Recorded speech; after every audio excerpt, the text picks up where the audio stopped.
there, friends. Kind of a random one.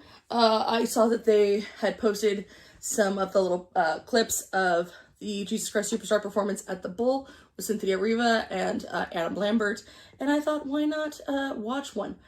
I wouldn't have actually done this, except that my my two buddies, randomly, I think one of them just desperately wanted to go, managed to get tickets, and drove from Portland down to LA to go see the show. Sadly, saw it when Josh Gad, those who don't know, Josh Gad was in it as Herod, ended up being sick, and missed one of the performances, so it was John Stamos, who I'm sure did lovely. So they saw that show. They saw that, I think that was the Friday show. And like, my buddy just has not been able to stop talking about it since. He is obsessed. And so because of that, I'm like, well, I gotta at least look at it. He loves musicals. Keeps talking about put together a Broadway musical podcast, talking about musicals, and putting me on it sometimes. I'm here, I'm ready, let's go. Aiden, what's up? I'll call you out. You're not gonna watch this video, but Aiden, get shit together. I'm ready. We talk about musicals in your living room constantly. Just put a mic in front of us. Anyway, so yeah, so I figured I might as well watch a clip, and what better clip than Gethsemane? I will go ahead and put a link or a timestamp in the comment. You can just jump to the actual reaction part, but I will quickly share my feelings, knowledge, experience, whatever, with the show, Jesus Christ Superstar. It's not a lot. So in general, I definitely haven't seen all of Andrew Lloyd Webber's shows, and I don't like most of them, but I can never hate him as much as I want to. And he has done some hateable things.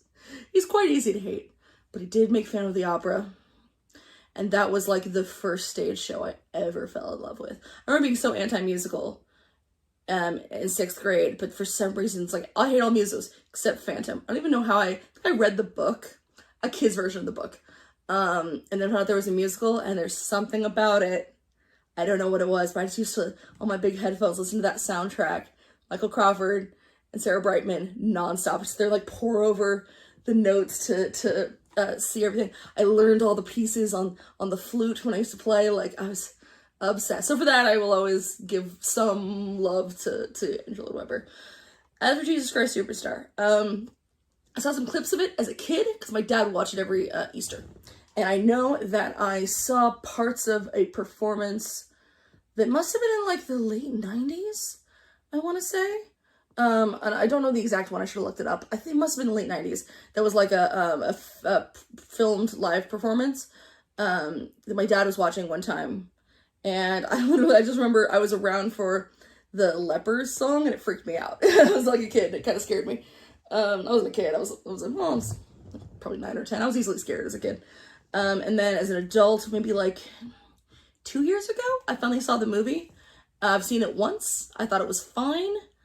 I don't remember a lot of it, and I really don't know any of the songs. I remember thinking Judas was really good. I remember thinking that he had an insane voice. I remember realizing that the guy playing, is James Nesbitt, the guy playing Jesus in that also plays the voice of God in Alleluia, The Devil's Carnival, Part 2 musical, and thought that was funny. And it is funny. That's it. That's all I know of that show. And then a bunch of people are really mad lately. Partially because Cynthia Erivo's in it, and they're racist. Or they just want to, look, I'm very for like blind casting. I don't care. Put anyone in any role. It's fascinating to me. I was like, oh, let's look at I think that's kind of cool. It can show you a show in a different context. I think it's fun. There also seem to be a lot of people who are just mad because they didn't know this show existed and are furious about it on principle. They're just like, there's a show, and it's like Judas's point of view, rage, which I got nothing for you. But in general, when I think of Jesus Christ Superstar, unfortunately, and it's cursed, and it was why it was hard for me to take the movie seriously, I think of a sketch show, Mr. Show with Bob and David. For those who don't know, Mr. Show with Bob and David, best sketch show there's ever been, just saying. It was on HBO, and the Bob and David it speaks of are David Cross, who, if you saw his face, you'd know him, and Bob Odenkirk, aka Better Call Saul from Breaking Bad. I literally watched Breaking Bad because he was in it. They do this in, I think it's like, I can't remember what season it was. They do this like slacker, like these like teen slacker parody of Jesus Christ Superstar called Jeepers Creepers Slacker God. And Jesus is played by a young Jack Black because he's in some of their sketches. And so that's all I think of when I hear Jesus Christ Superstar is I hear that version of it in my head. And it makes me laugh. It's hard to take seriously. But whatever, all that rambling to say, yeah, I don't know the show that well. So if you're expecting any nuance on like some version versus another version, I've heard other people sing this song. I don't know the words. I've never really listened that hard. So it'll be kind of fun for me anyway to really just like sit here and actually, it's why I really like doing these reactions.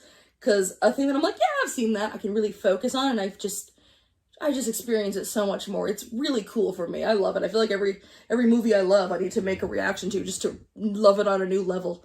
Because I have to pay so much attention. All right, enough rambling. Let's do this. And for Cynthia Erivo, just to share my brief opinions. Excuse me. I haven't seen her. I mean, like I saw her in Wicked. She was amazing. Though I always wished she could like. I remember when it was first announced that she was going to be Elphaba. Part of me wanted her to be Glinda. I thought she would have been so cute. She's an amazing Elphaba. I think she was the blue fairy in Pinocchio. That movie's terrible, but very funny. And I saw bits of her at the Tonys doing Color Purple, and she was adorable. That is all that I know. And she's small. That's it. All right. Stay awake with me, Peter, John, James. Will none of you wait with me, Peter, John, James.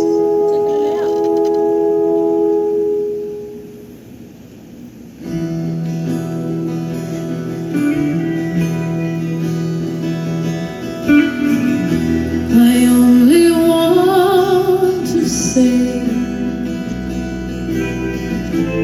if there is a way, take this cup away from me, for I don't want to taste its poison, feel it burn me. I have changed. I'm not as sure as when we started. Then I was inspired. Now I'm sad and tired. Listen, surely I've exceeded expectations. Tried for 3 years, seems like 30. Could you ask as much from any other man? What if I God, it looks so gorgeous. It's crazy. I've been to the bowl like a bunch of times. Growing up in LA, I've been to, well, not a bunch, but I've been there enough. Back from, you know, sitting way in the back to I've been in boxes at the bowl, so I've kind of had all kinds of views there. You know, I was about to say I've never seen like a show there. Total liar. I saw Rent there when Neil Patrick Harris was directing. Wayne Brady was in it. I think Skylar Astin was in it. It was good for Rent. Sorry. I've seen great, like that's the thing, is like, I have opinions on Rent. No one can say I haven't seen great casts. I saw that cast, which was amazing, and I've seen it with original Mark and Roger. So like, I've seen amazing casts. It's just not for me. So just this, I mean, the place is fantastic. Parking there is terrible, but the place is fantastic for sound. And I love that she does look so small. She's a tiny lady to begin with. She looks so small on that stage. They'll probably just keep it like this. I wish they would pull back and we could just see her so small, because let's take religion out of it, because I have nothing to say about religion. Let's just go with the story. It's a story. We're talking about a story, and this is such an interesting moment in that story of this, you know, of this guy who all these people are talking about, who's, you know, whether you believe in him or not, he's doing these seemingly great things. And even if he's not doing supernatural things, he's clearly doing caring things for people. He wants to take care of people, and he knows what's going to happen to him. And it's this like quiet moment by himself of just like being a real human being, whether you believe he is or you believe he's something more. He's having this extremely human moment, and I think that's really beautiful. It's such a great time to have this really powerful song here. I've always been fascinated with that moment. Like, I used to be forced to go to church, but I've always found this moment in his story so interesting. I think it's cool. There's this thing here, and the way that because there's no big sets, because it's all just risers with all the boys passed out. It leaves her just kind of reaching out to the audience, like as if she's begging us for help. She's begging us for answers. But also because it's the bowl, I bet that was amazing because it's not inside, it's this outside arena. So literally under the stars is like reaching out like that. Oh, that must have been so, chills, must have been so powerful. And the whole like, been 3 years seems like 30. Jesus died at 33. She's 33. I believe I heard that they don't change pronouns in this. I'm still saying she because it's Cynthia, but that Jesus is referred to as he in this. They didn't change anything like that. All the text is the same, which I find very interesting and cool. I find this whole thing cool. And I love her outfit. I love that it's like, it's white and that for reasons, people associate white with purity. Okay. We'll at the very least say that, let's go with people's robes in churches tend to be white. But it's also the kind of tatters. It still looks tattered, which I think kind of works because, first of all, it's just a lot of movement, which is really nice. It makes movement when she's moving. But it's also like, it's the, having all white, having the sort of like the godly outfit, while also being ripped is like still that humanness of it. That's still that like, it's not purely a god, it's still like a person. It's kind of cool. God. Sorry, I'm just babbling. This is gorgeous. See all the proof and do the things you ask of me. Let them hate me, hit me, hurt me, nail me to the tree. I want to know, my God. I want to know, my God. I want to see, my God. I want to see, my God. Why I should die. Will I be more noticed than I ever was before? Will the things I've said and done matter anymore? I have to know. Okay, again, I admitted that I haven't listened to, like, I've heard the song, I think, like, in passing, but I haven't listened to the lyrics. I do really love that, too, of that, like, why do I have to die? I've done all these things, I've done everything for you, and also, like, I've done these things for people, I've said these things people are saying are great. They become more great if I'm dead? Why do I have to be dead for them to mean something? Why can't they mean something now? Well, there's that movie Scorsese did, Last Temptation of Christ, where Jesus basically, it's like a fanfic, where Jesus basically goes like, nah, and steps off because like, I don't want to do this, and he doesn't get crucified. He ends up having a family, and then stuff happens. But yeah, that one's interesting. Though it's this scene always also makes me think of this moment in this story. Sorry, film tangent, I can't help it, you know me. Makes me think of Dogma, one of my favorite films, one of my favorite directors. I love Kevin Smith, maybe not necessarily as a director, but as a dude, he was one of my first film inspirations. His work meant a lot to me when I was young, and like just kind of realizing what film could be. Like, oh, a film could look really indie and be black and white and weird and stuff like that. He was one of the guys I got really into. And Dogma is about a lot of things, but at one point it's Metatron, the voice of God, talking to a character, basically saying that like in this moment in Jesus's life where, God was hearing their son like call to them and crying and scared, and knew that if in the story of that movie, if you hear God's voice, your head explodes. So it's like couldn't say anything comforting to their son because it would kill them in an instant, just to even for him to just say I'm sorry. And that moment always pops into my head when I see this. I'm just like, I imagine God, who in that movie is played by Alanis Morissette. I imagine Alanis Morissette being very sad off stage. I think it's because of her nails. Her hands look insane. They look almost like alien. I think she has long fingers to begin with, and then there's the nails on top of that. So it just looks like she has these crazy alien hands. It's kind of trippy to watch. It's really weird. I know Adam Lambert is playing Judas, and I think Philippa Sue is somebody. I should have looked at the cast list. I think someone is the boy from the Zombies musicals. I don't know his name. I just know he's the boy from the Zombies musical, which I know he also did Seymour recently. He sounded pretty good. Good job, Zombies boy. You're good. Know my Lord, have to know, I have to know my Lord. I have to see my Lord. I have to see my Lord. If I die, what will be my reward? If I die, what will be my reward? Have to know my Lord. Have to know my Lord.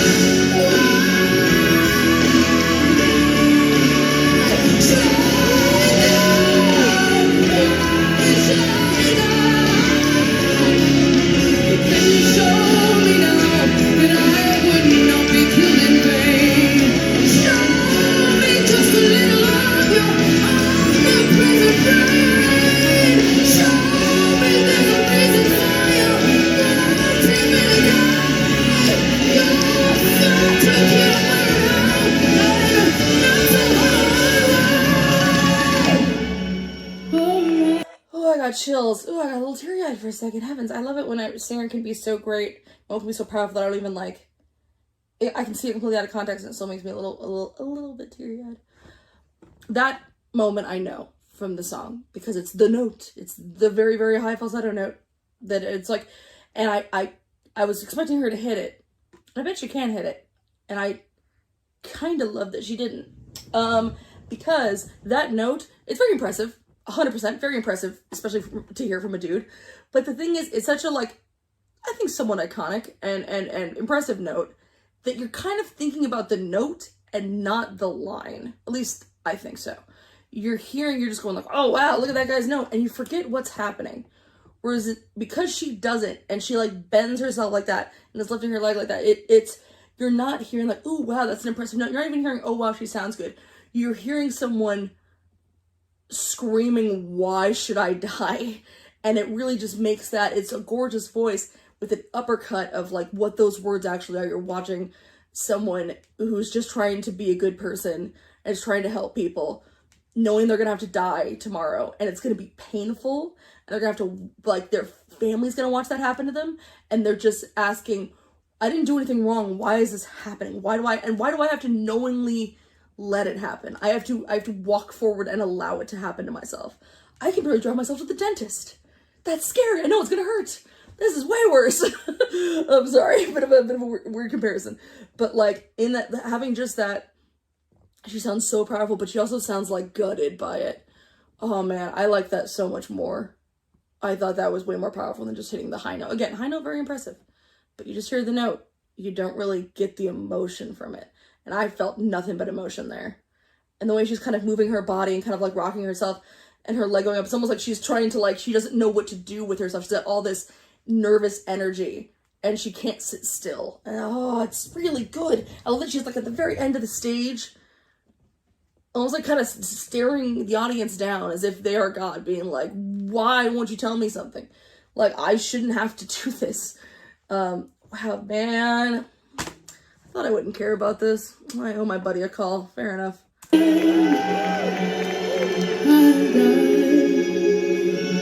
Just watch me ride. See how I die. See how I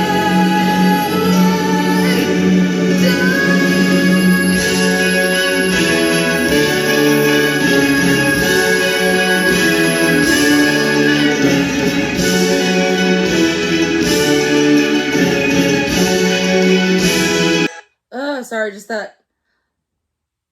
It's the why should I have to, why is that? And then she's like, fine, I'm gonna do it. So just basically watch. Just watch, that's what's gonna happen. Everyone watch me die. Oof. I don't know what I feel about the Bible in general, but then this Jesus story, it's a good book, it's a good story. It's a good story.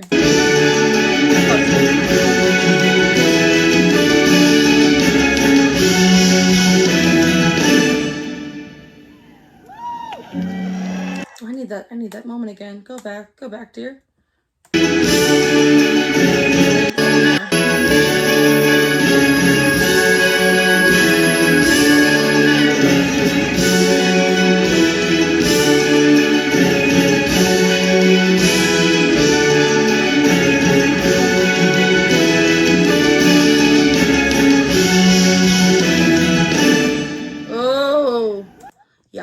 that. We had that, like, the guttural why, and then it's just this moment of full, like, it's not fair, this weak moment, this human moment, and then stopping and looking around, and it's like suddenly realizing where they are, and back in the garden. Is it in a garden? It's in the Garden of Gethsemane? Can't say it. And just realizing, like, I'm here, my friends are around me, I have to not let anyone know I'm scared. That's such a great moment there. And she kind of steps back from the ledge there. Oh, so good. It's really cool when you can put in, I always get so impressed when you can put in full performances in concert performances like this. Like where it's like, where this is more of an actual performance, but like these minimalist ones where it's just like, it's not a full production. I think that's really cool. And part of it, I think, is because you don't have that stuff to hide behind. You don't have the perfect costumes and the perfect, sets. You don't have everything to hide behind. So it's just the performance. But the fact that she could be playing in and all of them could be performing in such a huge, like, location like this. There's a lot of people at the bowl. And of course there's, like, video stuff, but the fact that you can get that much of an emotional reaction out of people. My buddies were way in the back and they were crying. That you can have that much of an emotional reaction, even from the cheap seats. It's what theater is all about, man. It's like the Shakespeare times. It is really, like, it's just like, it's what it's all about. It's very cool.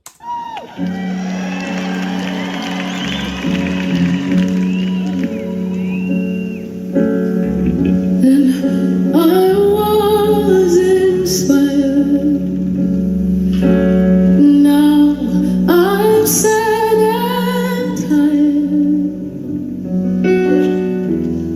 After all I tried for 3 years, seems like 19. Why then am I scared to finish what I started? She is so great at that last note was gorgeous, but like the beginning there, her voice sounds small, and she's so good at sounding like she's singing with her full voice, but she's actually holding back a lot. I remember in The Wizard and I, in the Wicked movie, watching that whole song as her voice, with her confidence, her voice matures and grows throughout that song. I was just so insanely impressed by. Because it sounds like she's singing at her full ability at the beginning, but if you didn't know her voice, you would think that's, oh wow, oh, she's such a nice singer. But the way that it grows, and you just like, as Elphaba's confidence in herself grows, as she taps into her own power, is so great. And the fact that she can kind of make herself sound a little bit smaller there for a second. Whether it's like because she's just exhausted, like she said, or because doesn't want anyone to hear. Oh, so good. What you started, I didn't start it. God, I will be done. Destroy your only son. I will drink your poison.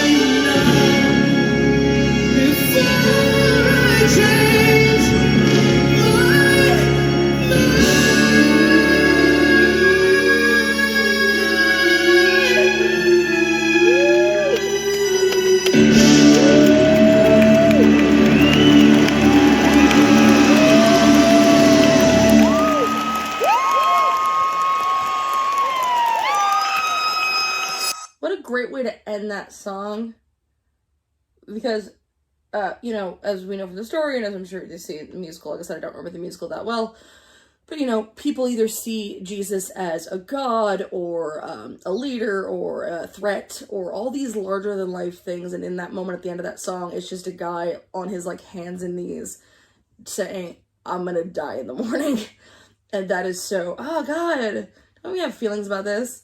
I get annoyed when things make me have feelings about Bible stories. It's like Prince of Egypt all over again. That was really good. I'll be honest, I didn't think I would really have anything to say about that, but that rules. I love it when just a great performance, and I will admit a very like really good lyrics, a good song can kind of surprisingly make you care about things you don't think you care about. I think that's always really cool.